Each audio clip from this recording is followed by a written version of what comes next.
அனைவருக்கும் வணக்கம். நம்ம டெய்லியும் banking and SSC point of வியூல 5 கொஸ்டின்ஸ் கரண்ட் அஃபேர்ஸ்ல இருந்து பார்க்குறோம். இன்னைக்கு என்ன கொஸ்டின்ஸ் இருக்கு அப்படின்னு சொல்லி பார்ப்போம். First the bio E3 policy integrates biotechnology with which 3 pillars அப்படின்னு சொல்லி கேட்டிருக்காங்க. ஸோ பயோ E3 பாலிசியை பொறுத்த வரைக்கும் பார்த்தீங்கன்னா நமக்கு கிட்டத்தட்ட 1 இயர் ஆயிடுச்சு இந்த பாலிசி அனௌன்ஸ் பண்ணி.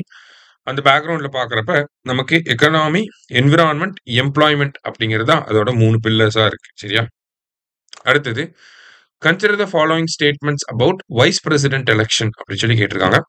MPs need not follow the directions given by the party whip அப்படின்னு சொல்லியிருக்காங்க. ஸோ பார்ட்டி விப் பொறுத்த வரைக்கும் பார்த்தீங்கன்னா ஒவ்வொரு பார்ட்டிக்கும் ஒரு பார்ட்டி விப் இருப்பாரு. அவர் தான் பார்லிமெண்ட் மெம்பர்ஸ், அவங்க கட்சியை சேர்ந்த பார்லிமெண்ட் மெம்பர்ஸ் எல்லாத்தையுமே வந்து டைரக்ட் பண்ணுவார், கைட் பண்ணுவார்.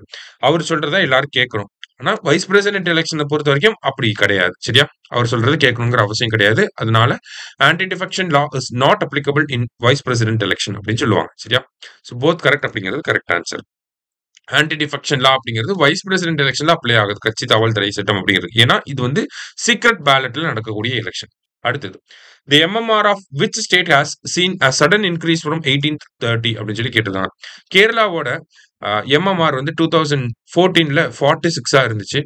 2022ல 18 கம்மி பண்ணியிருப்பாங்க. இப்போ 2023 டேட்டா படி பார்க்குறப்ப மறுபடியும் இன்க்ரீஸ் ஆயிருக்கு. ஸோ கேரளா அப்படிங்கிறது கரெக்ட் ஆன்சர். அடுத்தது the maternal mortality ratio is calculated by dividing the number of maternal deaths by number of live births and multiplying the result by 1 lakh அப்படின்னு சொல்லி கொடுத்துருக்காங்க.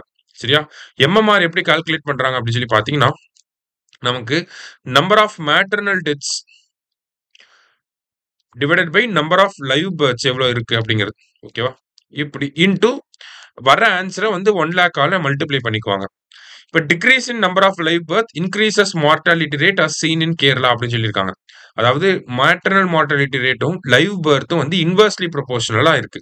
அப்ப லைவ் பர்த் வந்து கம்மியாச்சு அப்படின்னா எம்எம்ஆர் வந்து இன்க்ரீஸ் ஆக தான் செய்யும். சரிங்களா? அதுதான் இப்போ கேரளால ஆயிருக்கு. அதனாலதான் என்ன பண்ணியிருக்காங்க, 18ல இருந்து 30 இன்க்ரீஸ் ஆனதுக்கு காரணம் அதுதான். சரியா? ஹெல்த் இன்ஃப்ராஸ்ட்ரக்சர் நல்லா இல்லாம இல்ல. Which state has set up senior citizen commission in India அப்படின்னு சொல்லி கேட்டிருக்காங்க. யாருன்னா கேரளா. இன்னைக்கு 5 கொஸ்டின்ஸ் பார்த்திருக்கோம். தேங்க்யூ.